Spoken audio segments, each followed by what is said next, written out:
Pevačica Teja Tahirović je u poslednje vreme poprilično nervozna i svađalački nastrojena, a sad joj se na tapetu našla i stjuardesa na letu kojim se pre nekoliko dana vraćala iz Austrije.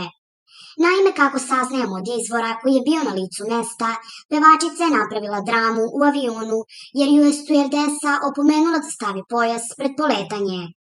Iako je ona više puta upozorena da se zaveže, neispavana i umorna, Teja se upustila u raspravu. Ceo dan je bila neraspoložena jer je morala da ustane rano i da se sprema za povratak u Beograd. Bila je neispavana, a na tapetu joj se našla stjuardesa.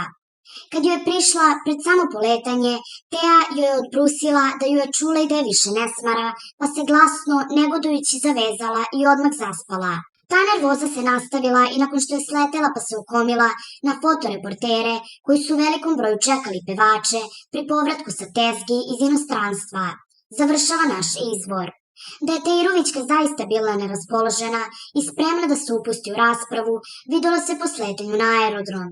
Tada je ona zapretila medijima koji su je slikali, a snimak je postao viralan na društvenim mrežama. Nemojte da me snimate ovako nenaspavanu. Nemoj da snimaš, glasno je negodovala pevačica. Podsjetimo, Teja je već nekoliko puta napuštala emisije u kojima je gostovala i upuštala se u raspravu sa novinarima, što su mnogi komentarisali kao nekulturno ponašanje.